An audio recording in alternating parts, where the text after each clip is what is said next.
Erev Tov, everyone. It is Wednesday night. It is 8 p.m. here on the east side of the United States, here in the diaspora. This is the House of Seven Beggars, and it must be the Torah study in depth with yours truly, Rabbi A. Good to have you all here this evening. Let's see. This right before Purim. Let's see who we have in the chat room. We have Kelsey Lynn, we have Olga, and we have Regina so far. Okay. And more to come, coming in fashionably late. And of course, we do have people who are watching in the back room or not in the chat room. I hope one day that you'll be able to join us in the chat room. It's a pretty good group. They don't bite very hard, that is. Okay, so I was hoping Marilyn was going to be here already, but Marshall has joined us, and Isaac has joined us. Good to see Isaac. We don't see you enough. Okay. As I was saying, I was hoping that Marilyn was going to be here, and so that she could hear me further, as we like to actually call the subheading of the show is "Watch the Rabbi Completely Massacre the French Language." Okay, so with that said, we left off last week on we are in the Sefer Shemot, and we left off on Perek Yud Zayin, Pasuk Aleph, or the Book of Exodus, chapter 17, verse 1. And that is where before we do though, well, let's start out the way we should start out. Colleen has joined us and David has joined us. Okay.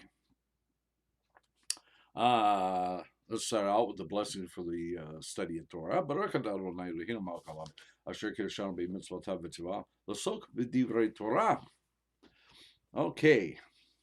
I wanted to step back just for a moment here because we kind of ran a little bit long last week because I wanted to finish the chapter. And we got into this whole thing about in the verse 36 where it talked about an omer is a tenth of an ephah, and the se'ah is 6 kabin, and so on and so forth. And actually, in the commentary here, there is actually a breakdown. There's a number of measurements that we see repeated in the Torah. We have the ephah, the se'ah, the kav, the log, and the betzah. Okay, so ephah, which it was the omer, is a tenth of an ephah. An ephah is equal to 3 sam, which is and it is equal to 18 cob and 72 log, or 432 bitzah. Okay, and then we can calculate it down from there. If we can actually calculate backwards too. That one beitzah is equal to is 1/16 of a log, or 1/24 of a kav, 1/144 of a se'ah, and 432nd of an ephah. Okay, so there's a whole list of measurements and how to work out those measurements and stuff in Rashi's commentary. Actually, in the further commentary in Rashi's commentary. Just trying to keep up with the chat room. I promised I would do better. Okay, so we're going to pick up with the chapter 17, verse 1. There is no commentary on verse 1, so we'll go right from verse 1 to verse 2.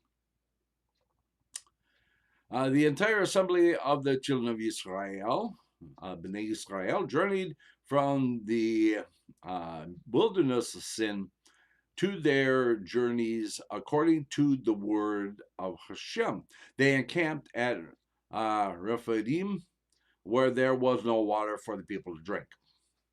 And it's actually not what I would say a very long verse, but it's substantial, and it's kind of curious that Rashi doesn't have anything to say about it. Verse 2, the people contended with Moshe, and they said, "Give us water that we may drink." Moshe said to them, "Why do you contend with me? Why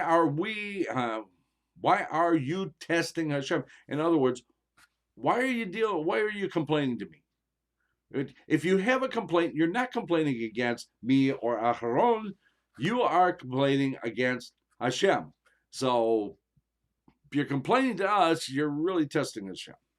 Okay. And then we went through this last week about the, that the people actually did have a right to actually complain.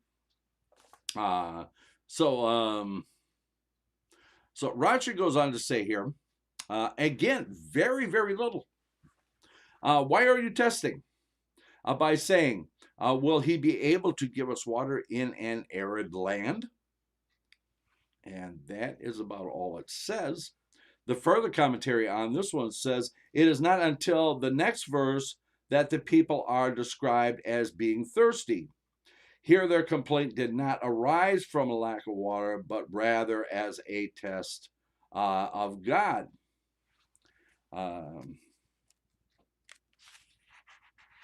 Okay. So anyway, it actually goes on to say, the next verse explains it, and there's no commentary by Rashi on the next verse. So we'll go from 3 into 4. 4 says that, Donald made it. We were kind of wondering. I was just getting ready to send somebody to find you. Okay. So verse 3 says something here. Here it is. The people thirsted for water, and the people complained against Moshe, and it said, is this why you have brought us from Mitzrayim, to kill me and my children and my livestock through thirst? Which I would thought would have actually warranted a response from Rashi. And again, this one actually goes back to what we were talking about back here with the manna and the quail. Okay, and the manna, and it said that the reason that it is broken up into 2 is because the people were actually justified in asking for manna. Or asking for something to eat. The manna was justified, the quail or the pheasant. The actual translation, as Rashi and Ibn Ezra and other rabbis have agreed, is actually pheasant, not quail. And we actually discussed that last week, that there's a significant difference between the 2 birds. Okay, anybody who has hunted birds actually knows this. Okay, so as they are complaining for water, or complaining for water, is it justified the same way that their complaint about the food was justified? Not the pheasant, because as we read last week, Rashi talking about, yes, the manna was warranted. It was a valid complaint, but the meat was not, because they had cattle, they had flocks. They could have, if they wanted meat, they could have slaughtered some of their own herds. So that complaint was not justified. However, the complaint for the manna was because at the time that they had complained about the bread, they had eaten all the matzah that they had brought out from Mitzrayim.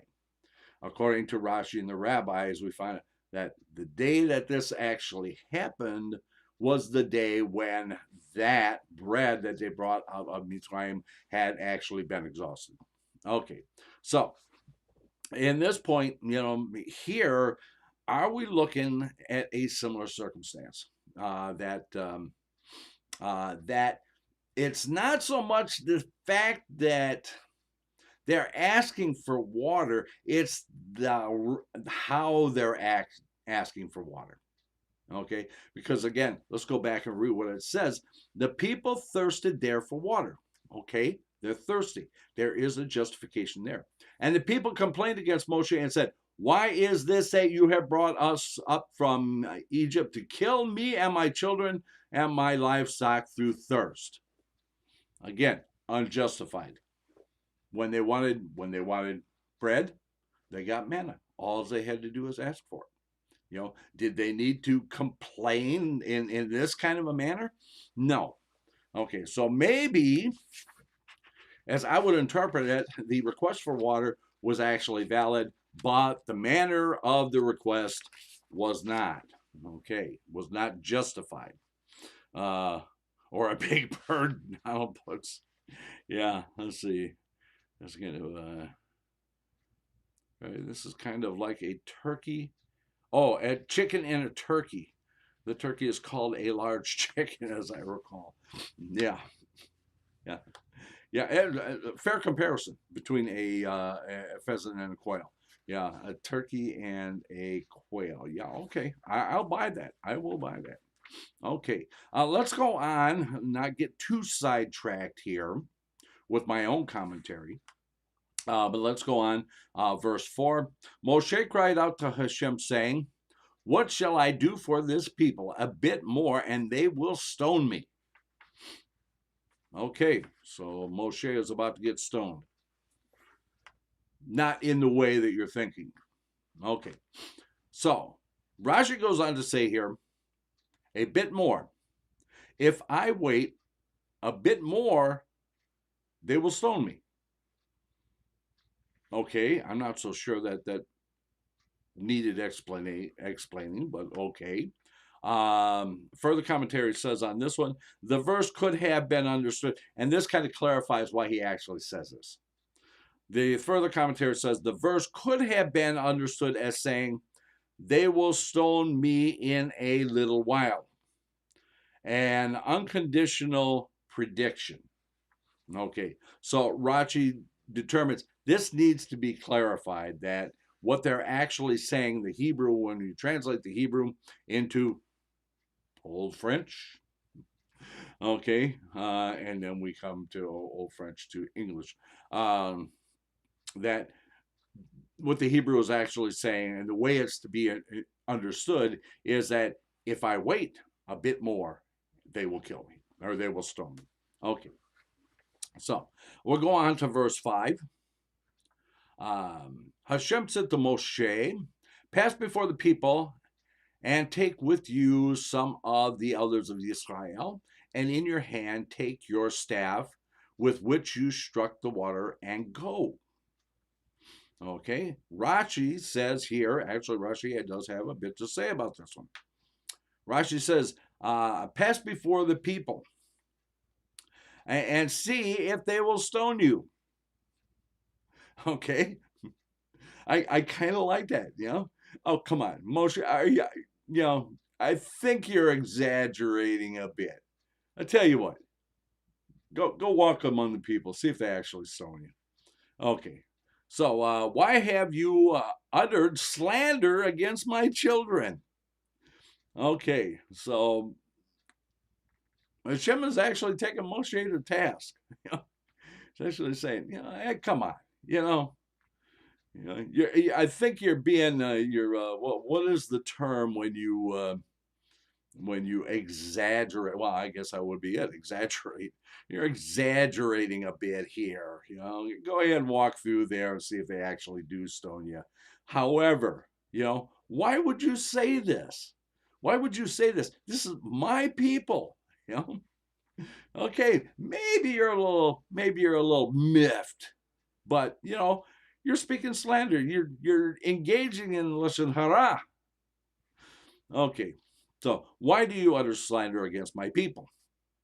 Take with you some of the elders of Israel for testimony, so they should see that through you the waters come out of the rock, and they should through you. Okay, not because of you. Okay, and they should not say that there were springs there from days of old. Okay, so take witnesses with you, so that they can see there's no water here, no water here. Okay, I'm gonna strike the stone. Hashem told me to do this. I'm gonna do it, and then water will come out, and you'll understand that God will give you water whenever you want water. Okay, so and your staff which you struck the river.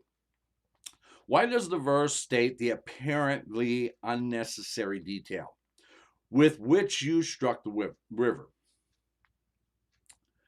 Only to make the following point.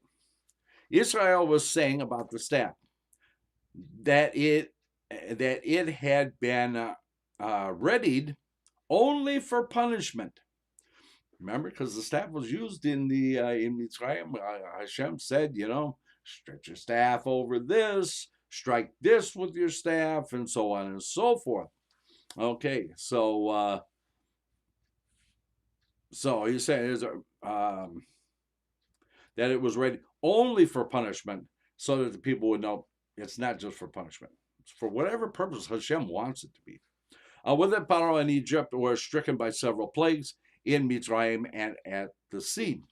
Therefore, our verse says, with which you struck the river, as if to say, they will now see that it has been ready for good as well.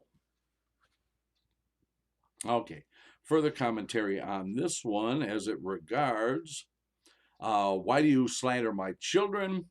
From Tehumah 22, this verse explains why God commanded Moshe to pass before the people.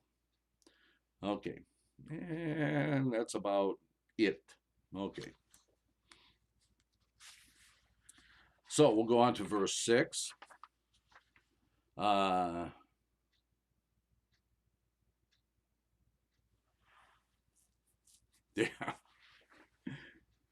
Yeah, that's about right, Marshall. Okay. So we're on to verse 6. Behold, I shall stand before you by the rock in Horeb. You shall strike it, you shall strike into the rock, and water will come forth from it. This is a little bit different than we have come to understand it over the years. We're going to get a little more detail in here. It will come from it, and the people will drink. Moshe did so in the sight of the elders of Israel. Rashi goes on to say, you shall strike the rock. It does not say upon the rock, but rather into the rock. From here, there is a source for the idea that the staff was of a type of hard material whose name is Sanpirion. Sanpirion,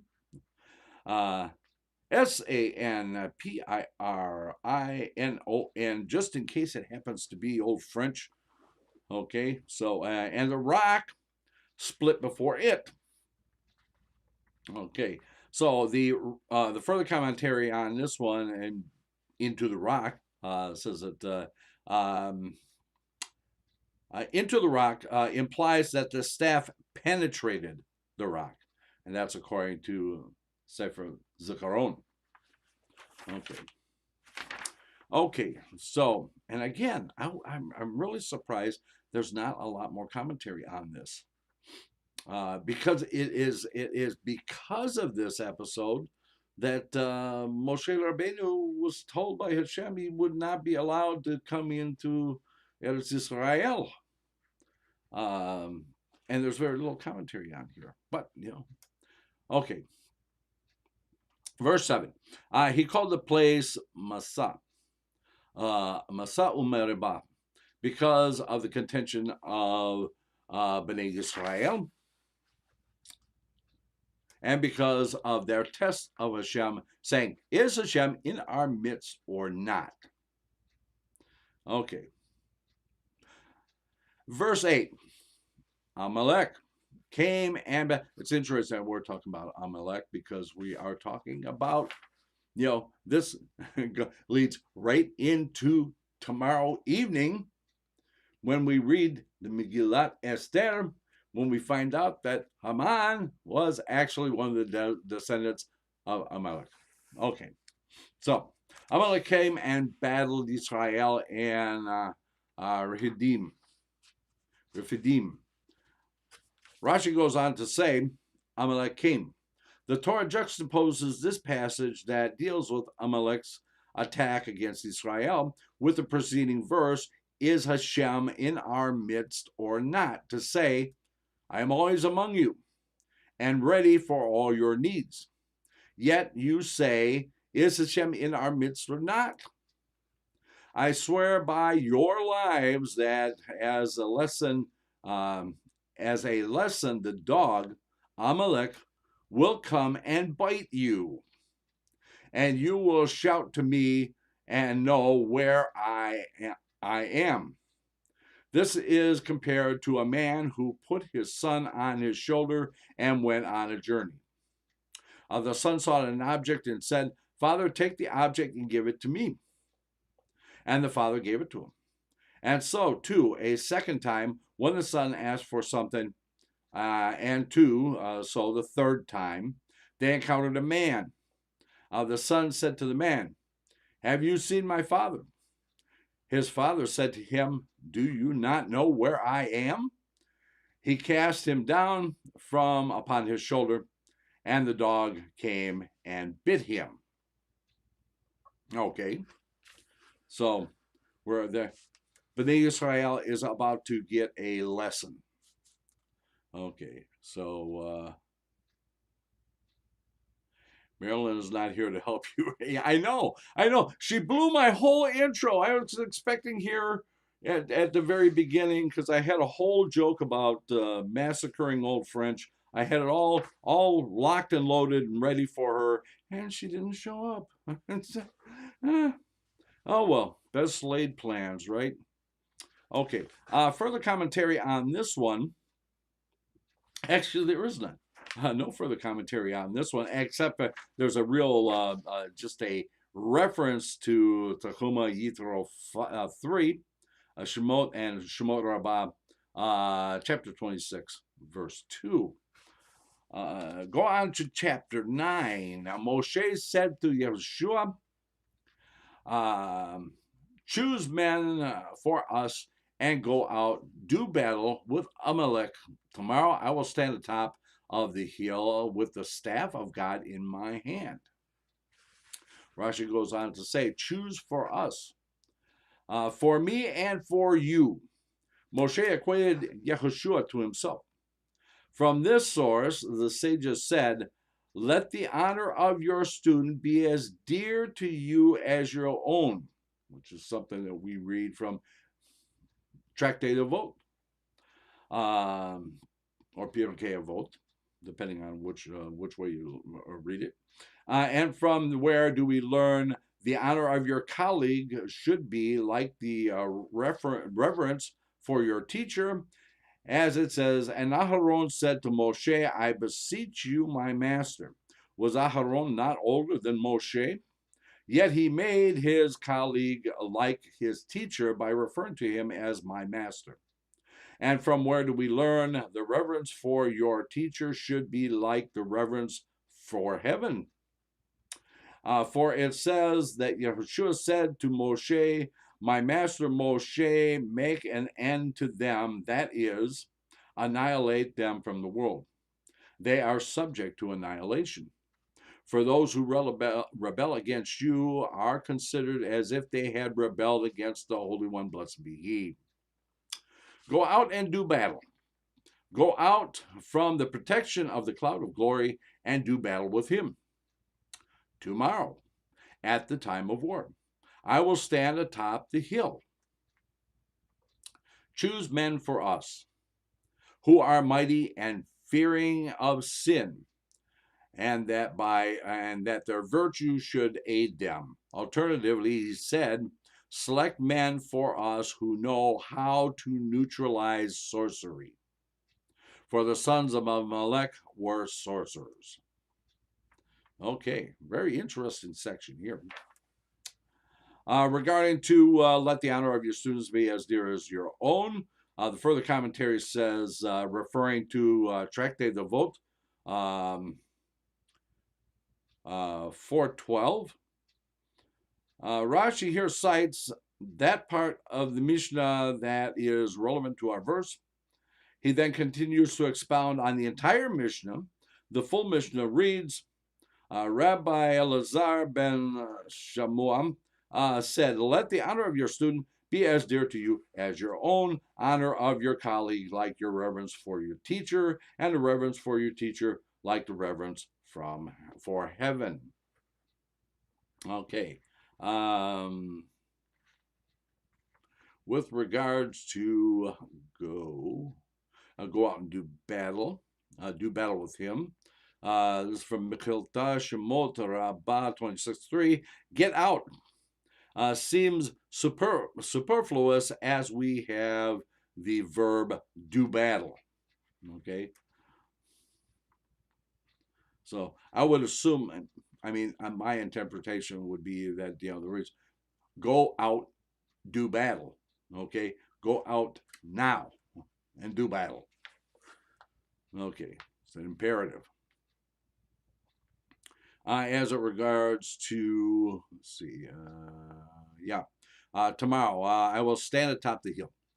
The Mechilta states that there is another possible reading of the verse, go do battle with Amalek tomorrow, and now I will stand on the top of the hill. Rashi has chosen to read tomorrow, which with what follows it rather than what precedes it. Okay. So Simcha has joined us. Simon has joined us. Good to have both of you. Okay. And that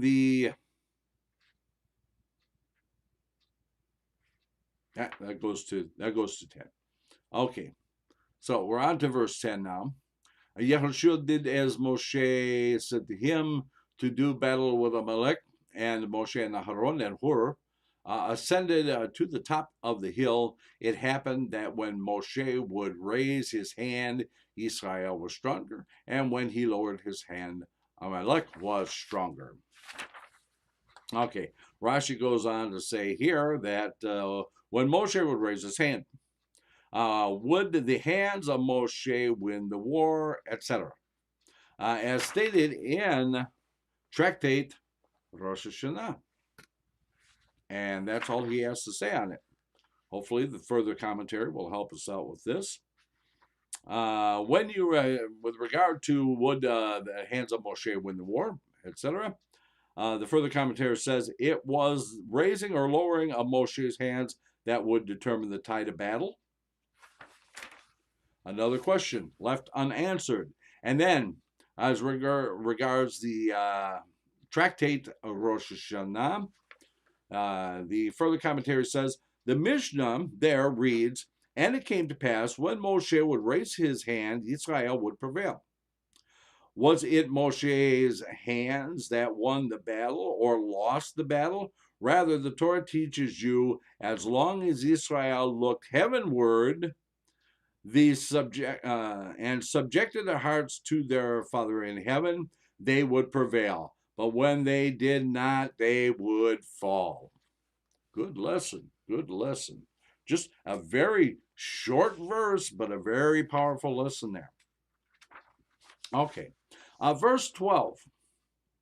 Moshe's hands grew heavy. So they took a stone and put it underneath him, and he sat on it. And Aharon and Hur supported his hands, one on this side and one on that side. And he was with his hands in faith until the setting of the sun. Rashi goes on to say here that Moshe's hands grew heavy because he was lax with the duty and appointed another to lead the Israelite troops in his stead. His hands became heavy. Interesting. So they took, this refers to Aharon and Hur, the stone and put it underneath him. Moshe did not sit himself on a pillow or cushion. He said, Israel is in a state of grief. I too shall be with them in a state of grief. Okay. So we can kind of assume, based on this, I don't know if it actually talks about this in the further commentary now, we'll find out. We can understood that this was not a tall stone, that this would be a low stone. Now this goes back to not this week, but last week's our study. The old rabbis discussed. Remember, last week we talked about tahara and stuff like that. Well, next week we are going to talk about death and mourning rituals apart from tahara.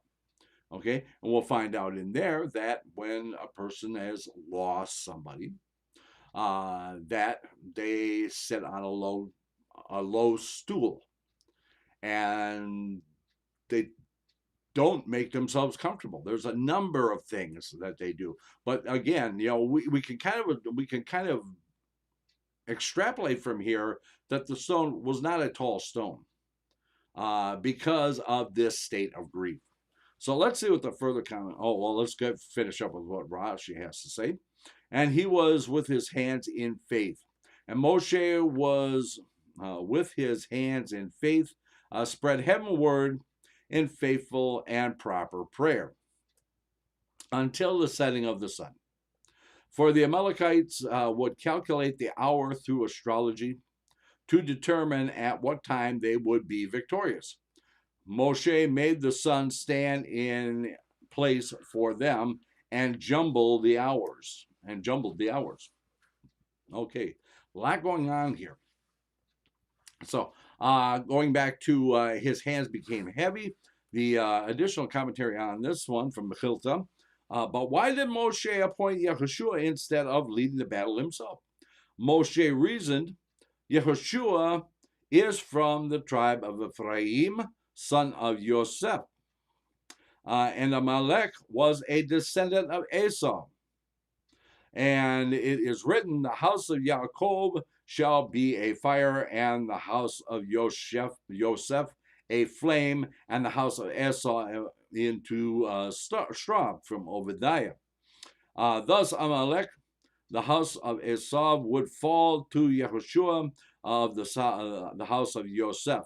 Nevertheless, he was punished for not entering into the thick of the battle himself, or for allowing Yehoshua to select the troops, or for delaying the battle until tomorrow, instead of immediately going out to rescue Israel. Remember, that was my take on the previous statement where it says, and go out, do battle. Why would it seems superfluous? No, it's not superfluous, because what Hashem is saying, go out now, do battle. And Moshe says, go out tomorrow and do battle. And well, you would think Moshe would actually have learned, that it's not good to delay when Hashem tells you to do something. It's not a good idea to delay. Okay, and we have several examples of this, positive and negative. Positive on the side of Avraham Avinu, when Hashem tells Abraham to circumcise himself and all his males, and he goes to Mamre. Hence why we see Mamre mentioned so very often in the Torah in the first few books, because Mamre, a friend of Abraham, said, if God tells you to do it, you should do it right away. Don't delay. Okay. Moshe, on the other hand, when he was on his way back to Mitzrayim with his wife and his children, what did he do? He delayed in circumcising his son. And what happened? The snake came and devoured him, right? Hashem sent a snake to devour him, and it was Zipporah who actually circumcised his son, and threw the circumcised flesh at Moshe's feet, and the snake regurgitated him. Hence, Moshe, you would think, would have learned at this point, do not delay. When Hashem says to do something now, go do it now. Okay, so Donald says, Rabbi, how many of us still delay when Hashem tells us to do something? Yeah, no kidding. So, that's of course, some of you actually know that I am an international consultant. I consult with businesses all over the world to develop management systems for quality, environmental, health and safety, disaster emergency management, food, whatever. Okay, and I have one client in Florida who is a Hasidic Jew. And we were in a meeting, we were having a meeting, and I said, well, I want to tie this up because I want to do, it's time for mincha. And he says, mincha? He says, oh, you do mincha early. And I say, yeah, I always do mincha during mincha gadola as soon as I possibly can, because do not delay in performing a mitzvah. You know? Some people wait until they can double up. They can go from mincha to mariv. Okay, and it's fairly common, and there's nothing wrong with it to do it during mincha katan. However, again, Pirkei Avot, what does it say? Rush to do the will of Hashem. So when I do mincha, my mincha is usually before mincha katan, during mincha gadola, shortly after mincha gadola comes along.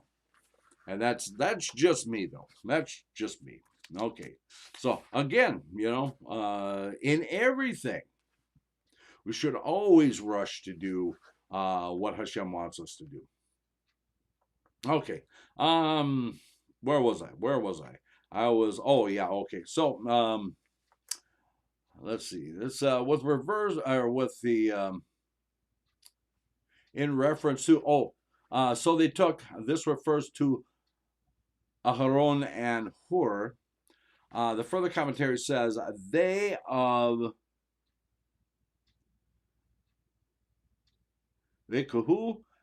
took could have been understood as referring to the hands of Moshe. The hands of Moshe grew heavy, and the hands took.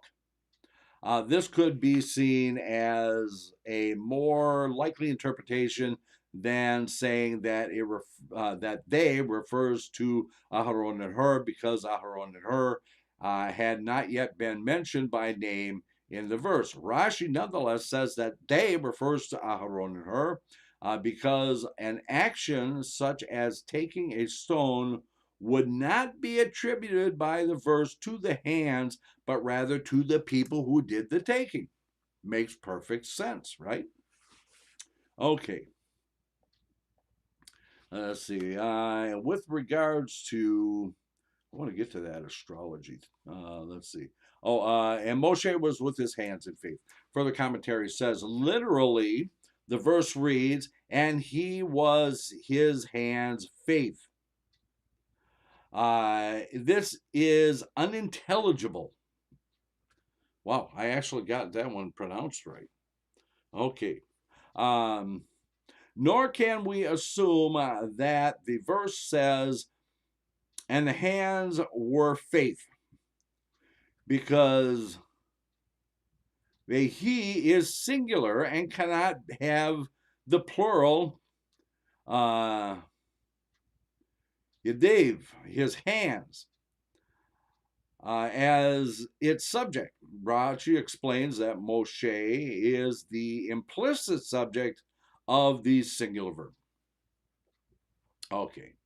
The jumbled the hours. This is what I've been wanting to get to. So Moshe made the sun. Actually, Moshe didn't make anything, right? Hashem made the sun stand still. But it says Moshe made the sun stand in place for them and jumbled their hours. Okay. Tehumah 28, the verse could have used the shorter until evening. until the setting of the sun implies that the sun did not set at its normal time. We've seen this before. Yahushua, right? When I'm not Yeshua, Yaakov. Yaakov, when he is leaving Eretz Israel, right, and he stays at Bethel, right, and he says, and he sees the angels coming up and down, right, and it said the sun had set. Okay, doesn't say evening came until evening. It doesn't say anything about evening. It says the sun set, which we learn at that point that, according to Rashi and others, is that it set at an unusual time. It set quickly, and before he was actually ready for it to set. Okay, so again, we have the same example going on here, where it says that until the setting of the sun, which implies that something was going on with the sun. It was either longer, or was shorter, or something was going on, and the further commentary here explains it that this was not at its normal time. Okay, which would kind of follow up their calculations completely. Okay, so we're on to verse 13, and just want to keep an eye on the time because I'm kind of getting into this tonight. So I will kind of get lost here if I'm not careful. Okay, so verse 13. Yahushua weakened Amalek and its people with the sword's blade. Rashi goes on to say here, Yahushua weakened. He cut off the heads of Amalek's mighty ones and left only the weak among them. He did not kill all of them. From here we see what that he acted by the word of the Shekhinah. Okay, so with regard, further commentary on this one, and with regard to left only the weak among them, the further commentary says this implies by the verse use of he weakened rather than he killed. Okay, with regards to he acted by the word of the Shekhinah, the further commentary says Mechilta. Otherwise, he would not have been able to identify who was weak and who was strong. Furthermore, he would not have chosen to kill the strong and spare the weak had he not been instructed to do so by the Shekhinah. Makes sense, right? Okay. So we are at our halfway point. So we are going to take our break, and when we come back, we're going to find out a little more about Amalek so that we gain a little bit more understanding when we go into tomorrow, tomorrow evening at this time, 8 o'clock Eastern. Be with us. We are going to do Ma'ariv, and we are going to do the Megillat Esther reading. So pay attention tonight and be ready for tomorrow. Okay, so we are going to take our break, and when we return, we'll find out what else is bothering Rashi. Stay tuned. Let's all go to the lobby. Let's all go to the lobby. Let's all go to the lobby to get ourselves a treat. Delicious things to eat. The popcorn can't be beat. The sparkling drinks are just dandy. The chocolate bars and the candy. So let's all go to the lobby to get ourselves a treat. Let's all go to the lobby to get ourselves a treat. It's intermission time, folks, so hurry, hurry, hurry. Step right over to our refreshment center for the most extravagant array of refreshment goodies ever assembled under one roof. Enjoy breathtaking, mouth-watering goodies, everything from a snack to a delicious full meal. At our refreshment center, you'll find a large variety of goodies to satisfy your hunger, your thirst, or your sweet tooth. So hurry, hurry, hurry. Visit our refreshment center now. The show starts in 5 minutes.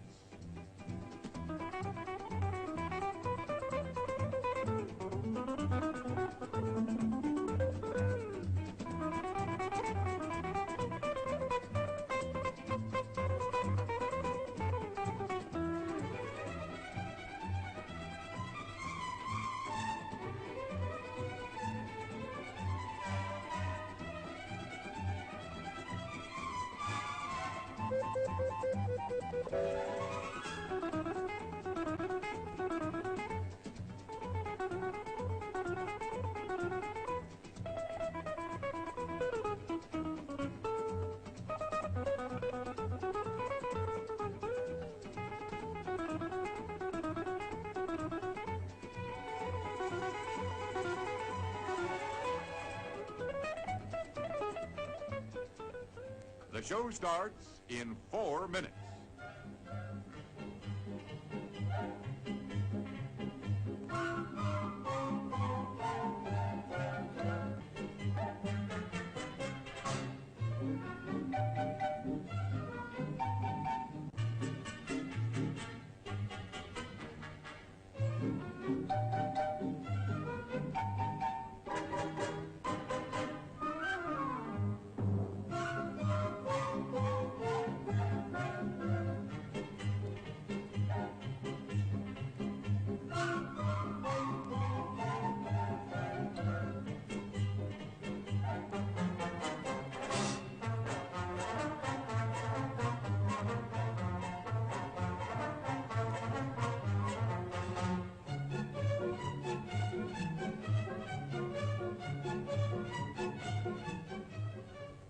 The show starts in 3 minutes.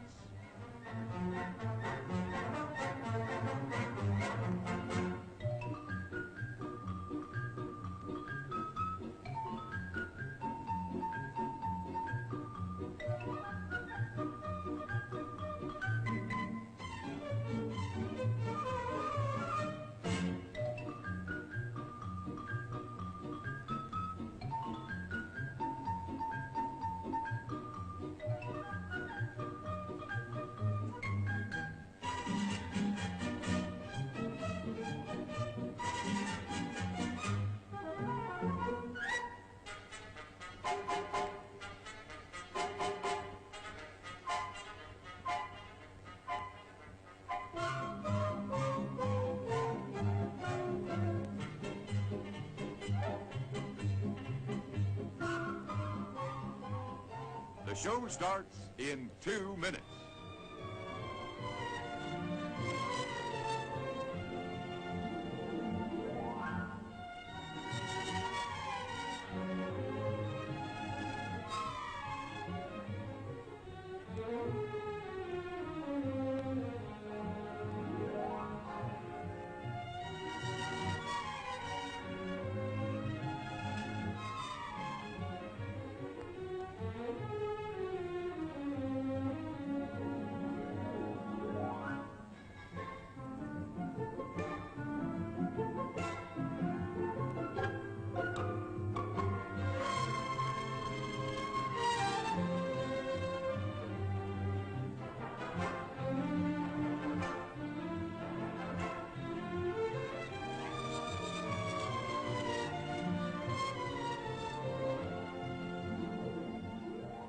The show starts in 1 minute.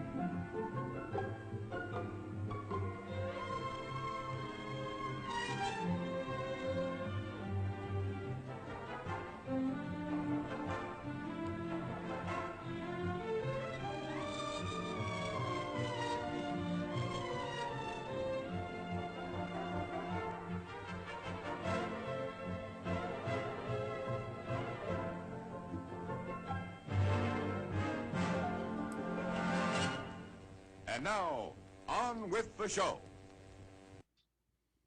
And we are back. I see that Richard has joined us. Is that the famous Richard D. Ruttenberg? I wonder, he said to himself, kind of knowing what the answer is. Those of you who do not know, Richard is a musician and a very talented composer, and who does a lot of the lead-in music for our shows Among other things, he's done some fantastic music work. You should check out his portfolio, or I guess his catalog, I guess they would call it, on Bandcamp, and I think SoundCloud, but definitely Bandcamp. You can find his stuff there. Wonderful, wonderful music. We've collaborated on a couple of pieces that were just absolutely fantastic. The Shmoneh Esrei project and the 1948 album. Okay, so he would probably be a good one to have on when Zeta comes back with his new interview show. I know his first interview is going to be with Rabbi Moshe in Israel from I Love Torah, which should be a really good interview. And then, I think number two should be Richard. Have Zeta interview Richard. We'll see what he has to say about that. Richard, that is, not Zeta. I know Zeta's on board with it. Okay. Okay, so we left off here on verse 14. The Sefer Shemot, chapter 17, verse 14. Hashem said to Moshe, write this as a remembrance in the book and recite it in the ears of Yehoshua, because I shall surely wipe out the memory of Amalek from under the heavens. Okay, remember,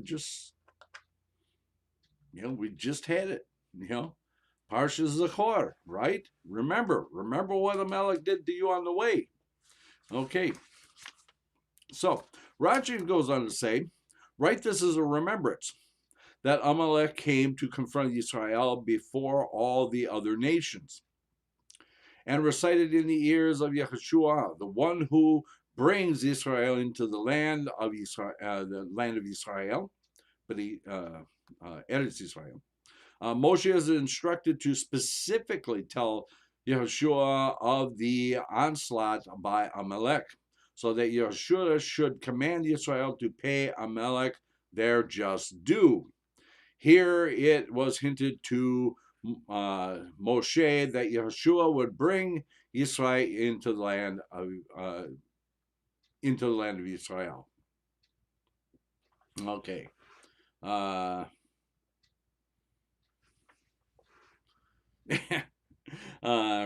wants to know, did Zeta get Richard's help with the anniversary song? No, actually, no. That was I think it was an old Henny Youngman joke. Either that or Alan King. I can't remember which one it was, but it's an old joke. But then again, he's an old lion, so okay. Okay, Rashi goes on to say, because I shall surely wipe out. I order you to do so for this reason, because I desire to wipe him out. Okay, as simple as that. Okay. Okay, so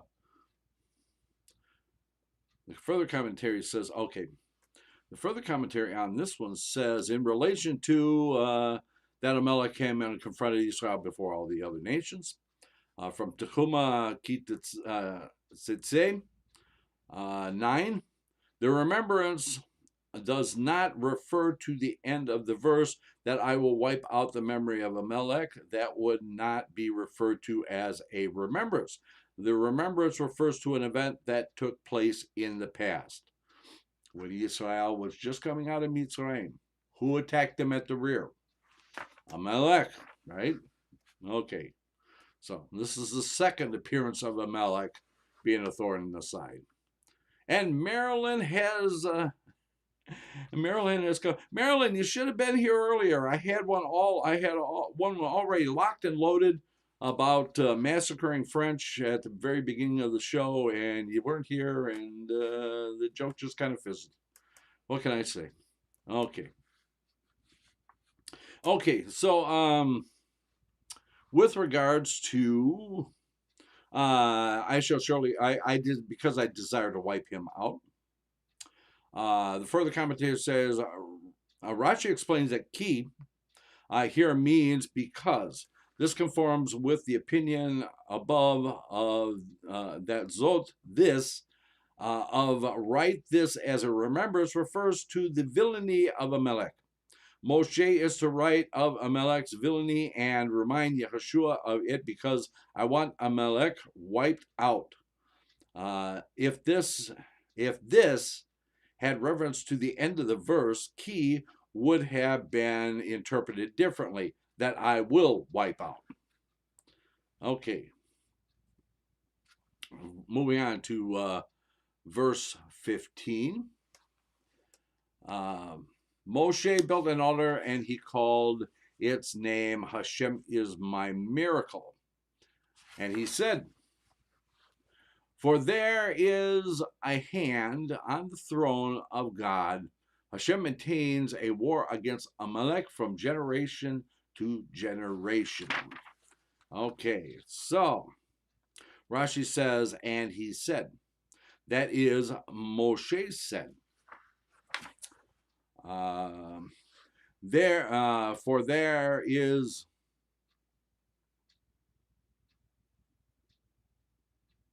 for there is a hand on the throne of God.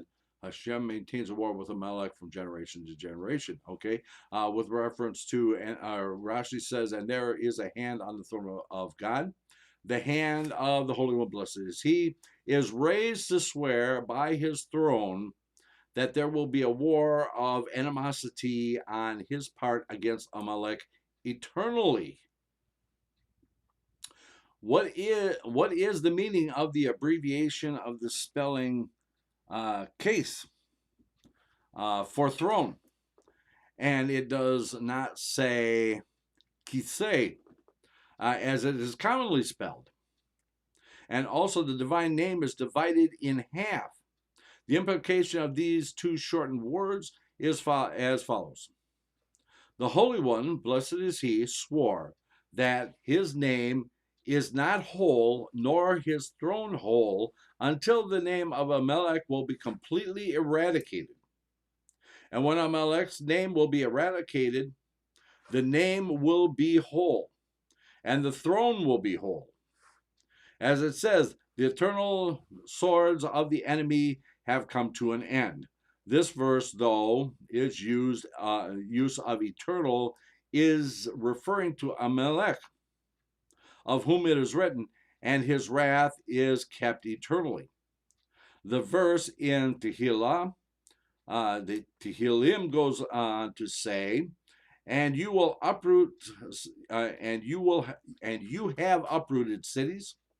They are lost. They are of lost remembrance, i.e., the eradication of Amalek.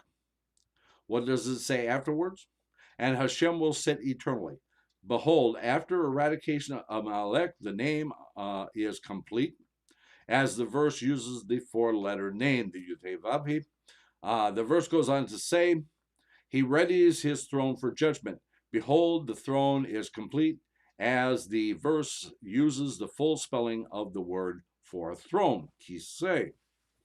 Okay.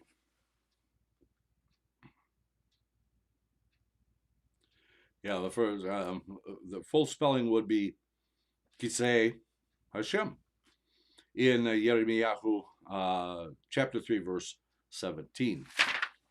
Okay. Let's go back and see if we got any interesting further commentary.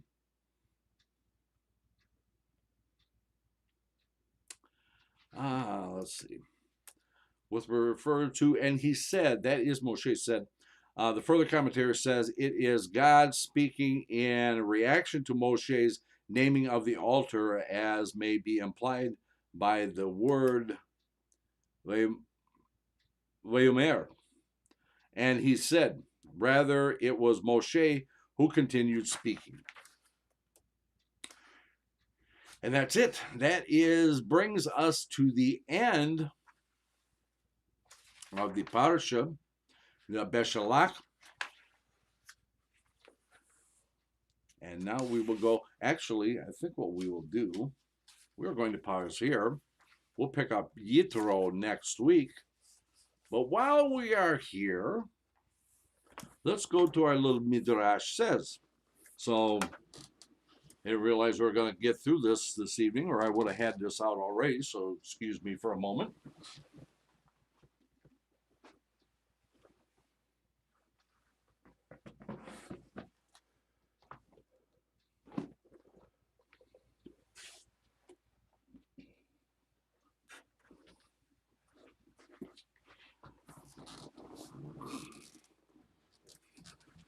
So we have the little Midrash says.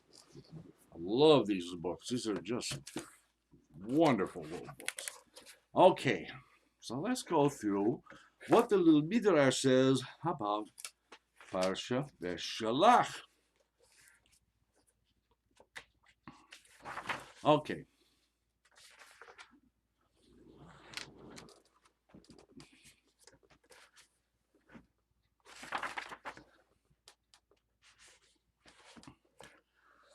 Okay, Bnei Israel in the desert are protected by Hashem's clouds. Hashem took the Jews out of Mitzrayim in order to bring them to Eretz Israel. The shortest way to reach Eretz Israel was to cross through the land of the Philistines. But Hashem led Bnei Israel on a different and longer way around the land of Philistine. The short way, Hashem reasoned, would make it too easy for the Jews to return to Mitzrayim. As soon as they would be attacked by enemies, they would become afraid and would try to go back to Mitzrayim. Therefore, Hashem took Bnei Israel on the long way through the desert. Now, remember, and I was pointing this out that, it says, if they should see war, they may want to go back to Eretz Israel. And I said, now think about it. There is a war going on at that moment between the Amalek and the Philistine. That if they had seen this army coming, it was essentially an army. And we're talking about 600,000 people. And it said when they came out of Mitzrayim, they came out armed. So if you're fighting a battle against an enemy and along comes another army and you don't know who they are, you didn't send for them, but here they come, well, what are you going to think? You're going to think the other guy, the guy I'm fighting, has got reinforcements coming. And then you would have turned to take on the new threat, divide your forces and take on the new threat. Same thing with the other combatant. They would think, oh, Amalek has got people coming, allies coming against me, so I'm going to divide my forces to take on and address the new threat also. So now you've got half of one army and half of the other army turning towards Bnei Israel, who are going, what's all this about? Okay, so anyway, getting back to here.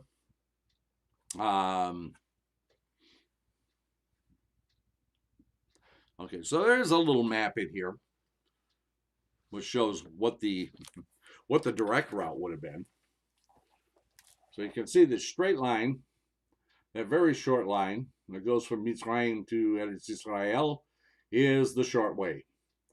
The other one, the kind of wandering line, is the way that Hashem actually took them. Okay, so how did Moshe and Bnei Israel know which route to follow? Hashem sent a cloud ahead of them, and they followed it. At night, the pillar of fire led the way. It gave Bnei Israel light so that they could see in the darkness. Additionally, 6 clouds surrounded the Jews for protection. One in the east, one in the west, one in the north, one in the south. One more cloud was spread under their feet like a carpet to smooth the way for them to carry the Zadikim. Another cloud hovered over them to protect everyone from the heat of the sun. So as long as Bnei Israel wandered in the desert, they traveled inside a cloud box protected by Hashem. The Erev Rav Those Egyptians who had converted to Judaism and left Mitzrayim together with Bnei Israel did not deserve the protection of the cloud of Hashem. They had to walk outside the cloud. And the Erev later becomes a little bit of a problem for Bnei Israel. Okay, but we're not quite there yet. Okay, so a parable. Why Hashem sent a pillar of fire instead ahead of the Jews at night? The king had a very busy day. All the people with complaints were allowed to come to him that day, so he could listen to their complaints and give his judgments to make peace between fighting parties. The king's son was sitting around the throne listening to their father's wise judgments. One after another, the people came and went. When the last one left, the day was over. Night fell.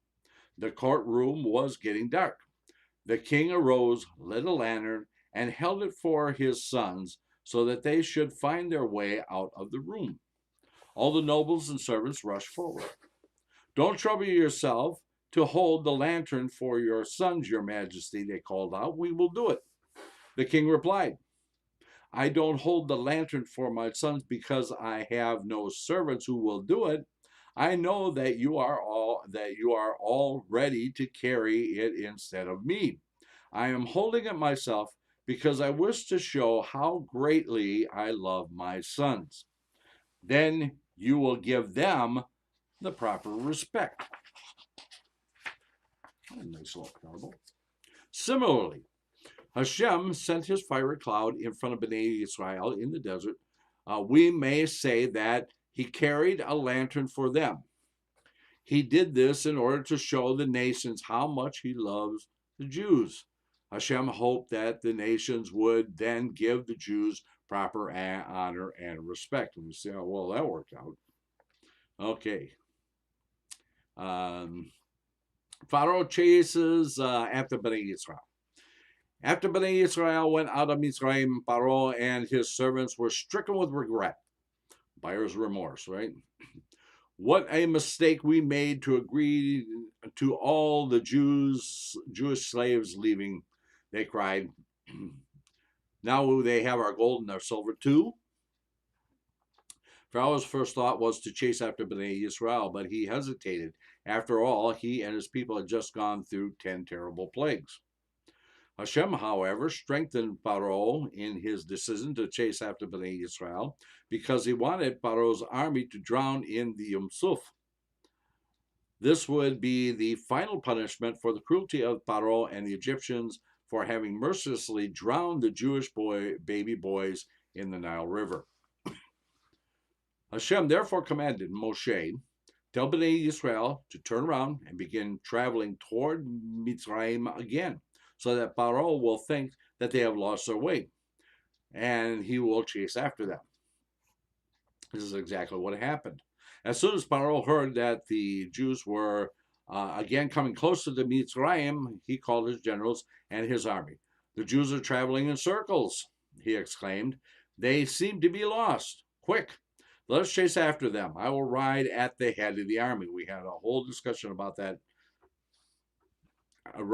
him being first in line. And when we reach them, we will kill all the Jews and take back our money. Pharaoh himself prepared his chariot. Again, we talked about this. He himself, not a servant, he himself prepared the chariot. And he would not wait for his servants to get it ready. So eager was he to chase after Bnei Israel. Bnei Israel notices Pharaoh's army. When Bnei Israel looked back, they saw Pharaoh's army hot upon their heels, ready to overtake them. The Jews became frantic with fright. Pharaoh will now take us back to Mitzrayim to become slaves, they cried in panic. Either that, or he will kill us. Bnei Israel began to daven and cry to Hashem, begging him to save them. The wicked ones among the Jews complained to Moshe, why did you take us out of Mitzrayim? Now Pharaoh will destroy us all. Another parable. The bird of prey and the little pigeon. The little pigeon was chased by a huge, ugly bird of prey. The little pigeon knew that flying away would not help it because it could not fly as quickly as the bird of prey. Neither could it fight him because it was much weaker. Soon the bird of prey would grab the little bird and tear it to pieces. As it flew, the little pigeon desperately looked around for a place to escape. Suddenly, it noticed a rock in a field far below, and the little pigeon discovered a small hole in it. It was just perfect. The pigeon would fly in there, where the huge bird of prey would be unable to follow. The pigeon entered the hole and found itself in a small cave in the rock. But what was in the back of the cave? To its horror, the little pigeon heard a venomous hiss. The poisonous snake was rising up, its tongue ready to strike. The snake had its nest in the cave. What could the pigeon do? If it would go forward, the snake would swallow it. If it went backwards, the bird of prey would tear it. The little pigeon began to flap its wings, trying to attract the attention of the owner of the field. If he could hear it, he would chase away the bird and kill the snake. Similarly, Bnei Israel found itself trapped. In front of them was the vast, roaring depths of the Yom Suf. They would drown if they traveled further. But they could not stand still either, for at their backs was Paro's army, eager to kill them. What could they do? They cried out to Hashem. In heaven, Abraham, Yitzhak, and Yaakov also rose and davened to Hashem. Please, Hashem, save Bnei Israel. Hashem said, I was waiting for the Jews to daven to me. Now I will save them. And I've talked about this before. Excuse me just a moment.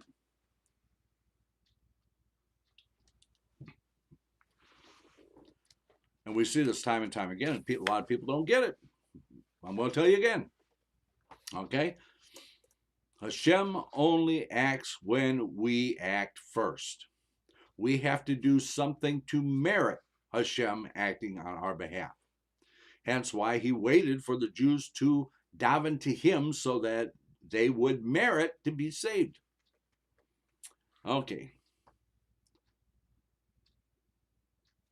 Okay, so I told I was ready to. Oh, okay. Now I will save them. Hashem told Moshe, I have already accepted your tefillah. You need not continue davening. Command the Bnei Israel to travel forward, for I will save them. The Jews traveled on. The Egyptian army followed them closely. Hashem, though, made sure the Egyptians would not overtake the Jews. The Egyptians tried to attack Bnei Israel by shooting arrows at them from the rear, but Hashem switched the traveling clouds from the front of Bnei Israel to their back. The cloud caught all the Egyptian arrows so that no Jew was hurt. Remember the pillar of fire, right? A parable, another parable. The father watches over his child. The father was taking his son to a place which he could be reached only by traveling through a dark, lonely forest. Do not worry, the father reassured his son. I will watch over you and make sure you will not get hurt. The frightening trip began. Soon a terrifying howl pierced the stillness of the forest. A robber armed with a big knife crawled out of a bush in front of the travelers, followed by his gang. In the flash of a moment, the father hid his son behind his back, aimed his gun at the leader's head, and shot him, as well as the next bandit. And the rest of the gang turned around on their heels and disappeared as fast as they could. The son breathed a sigh of relief, but the trip did not continue peacefully. A big wolf emerged from behind them, baring its teeth and growling. Quickly, the father placed his son in front of him, turned, and did something. Turned and did something. Turned the page. That's what he did. Turned around and shot the wolf. A short while later, dangerous animals attacked from all directions, but the father was in full control of the situation. He picked up his son and held him in his arms while he chased away the wild animals. When they reached a clearing a little later, the son began beating down on them. The father spread his robe over the little boy to protect him from the sun. When the son was hungry, the father fed him. When he was thirsty, he gave him a drink. As the father protected his son from every danger, so did Hashem continue to protect Bnei Israel as they followed Moshe through the desert. Now, when Pharaoh and his army were attacking Bnei Israel, Hashem sent a cloud, which usually traveled in front of Bnei Israel to protect them from the back.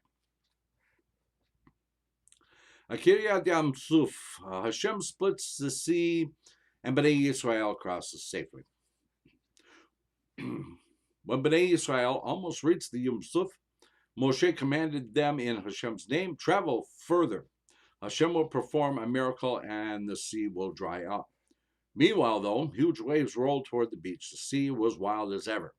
The surf was powerful and thrashing. Hashem was waiting. He waited to test Bnei Israel to see whether they would trust him and believe in him, and he would dry up the sea. Would they continue to go forward in the sea? And this is one of my favorite parables, one of my favorite stories. I love this one. Nashon ben Aminadab, the leader of the tribe of Yehudah, did not think twice. His belief in Hashem was so strong that he leaped into the sea unafraid. Those of Bnei Israel who trusted in Hashem followed. They continued forward until the water reached up to their necks. Actually, it says that it was up to his nose. Hashem said, "Their great emunah in me shall be rewarded." He commanded Moshe to stretch out his hand, and the waters dried up. The rest of the Jews who had not dared to jump into the sea walked through the sea on dry land. Actually, the story I read goes into a lot more detail. He walks in, it's up to his ankles and nothing happens. He walks up, it's up to his knees, nothing. He keeps going forward. It's up to his waist and he just keeps plowing ahead, just knowing that it's going to happen. He gets up to his chest, up to his neck, and just up to his nose. He's about to go under and the sea splits. Okay. Moving on, the Midrash tells us some of the miracles that Hashem performed at the Yam Suf. There was not only one dry path through the sea, for Hashem had Donald. Remember, we were talking about this back when we were when we were in this part of the parasha, and I had told you about the 12 paths, and you wanted to know where that came from. Well, here you go. Comes from the Midrash. There was not only one dry path through the sea, for Hashem made 12 separate dry tracks for Bnei Israel to cross. That way, each of the 12 Shivatim tribes was able to cross on its own track. To the right and to the left of each track, the water of the Yam Suf froze into a high wall. The water also formed a roof over the Jews' heads, so that each tribe was actually walking in a tunnel.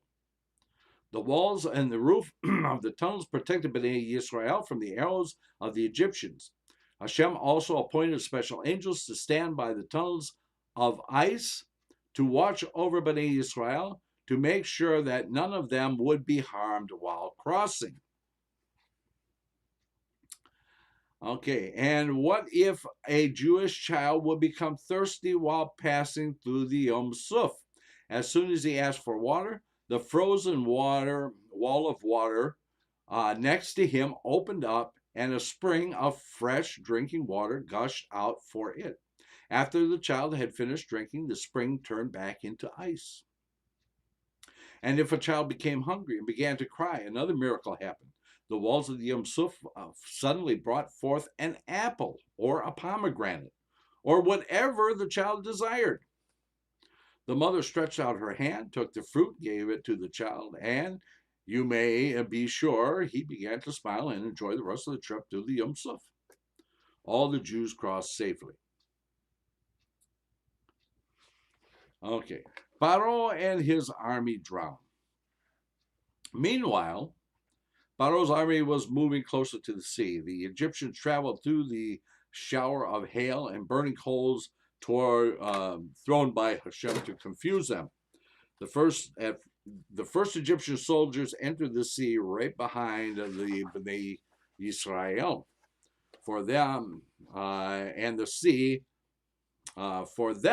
was not dry land, as it was for the Jews. Rather, the pillars of fire caused it to become soft like clay. The pillars also made the ground so hot that the Egyptians' horses' hooves fell off from the heat, and the wheels of their chariots were on fire. Nevertheless, the Egyptian horses could not stop and turn back. Hashem made them drag the chariots further and further out to sea. With each step, the Egyptian chariots bounced up and down because the wheels were gone. The Egyptians sitting in them were broken and hurt.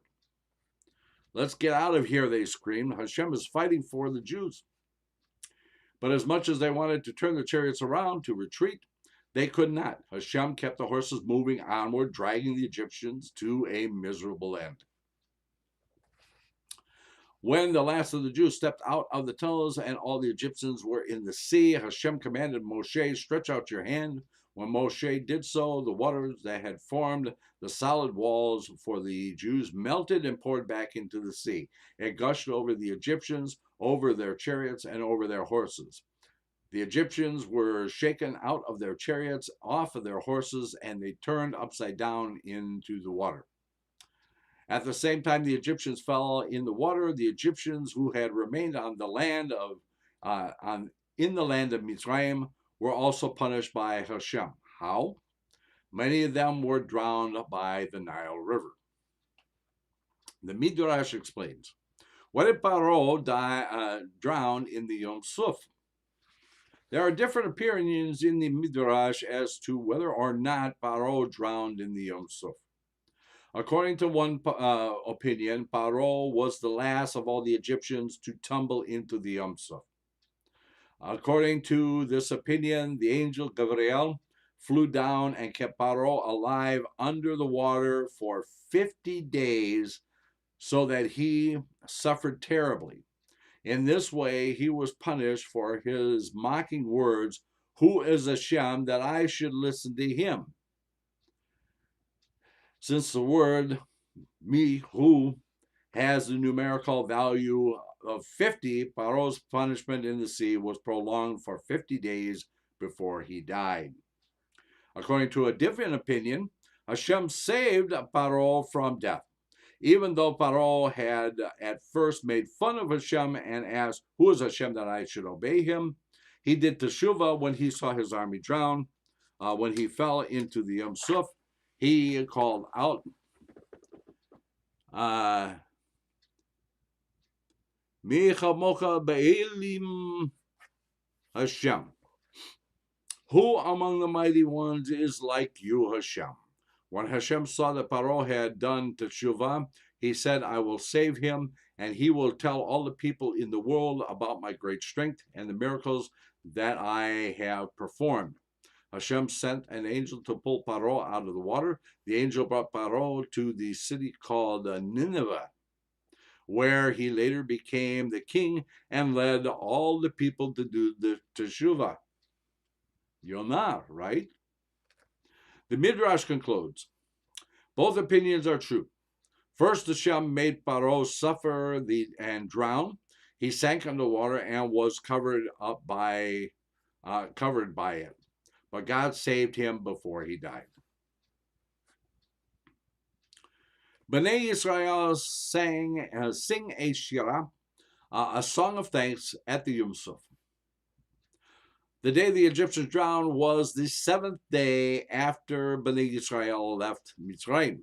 The Torah commands us to celebrate the 7th day of Pesach as a Yom Tov, on which we may not work.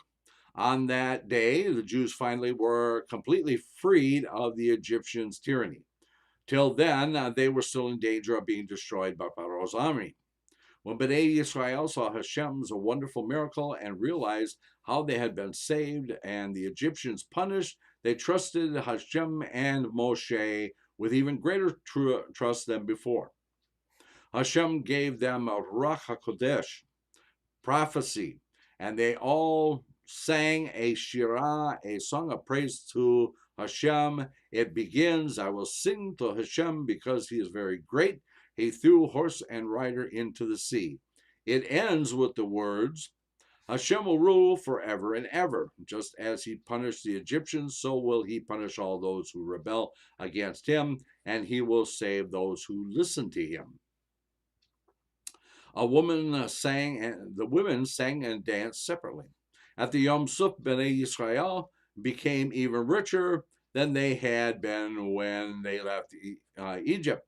The Egyptian horses were adorned with gold, silver, and precious stones.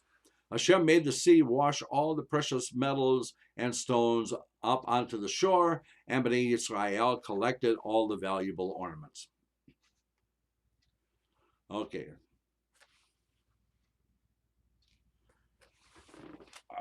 Let's just peek ahead here. Yeah, we're almost to the end of our time, and we still got a way. I'll tell you what, this is what we're going to do. We are going to stop here. And when we come back next week, we will pick up with the little Midrash says. We'll catch up with the Sefer Haggadah, and then we will get into Parashat Yitro. So let me adjust my bookmark here because I don't want to crush it when I put it away. Okay. Don't forget that tomorrow evening is the beginning of Purim, and that tomorrow evening at 8 p.m. We will be here to do the Ma'ariv service and the Megillat Esther reading. We'll be back again on Friday morning for the Shacharit and the Megillat Esther reading again in the morning. We're supposed to hear it at night and in the morning. So we'll have two readings. And then, of course, Friday evening will be Kabbalat and Ma'ariv, the Shabbat service. And then on Shabbat at 10 a.m. is Shacharit and Musaf. And then right back here again on Monday for the old rabbis discuss. And we're going to continue on this week with the discussion. This week we actually discussed Sephardic traditions for Pesach, and next week we will discuss Ashkenazic traditions for Pesach. So hope you'll be with us then. Until then, everyone, we'll simply say Laila Tov.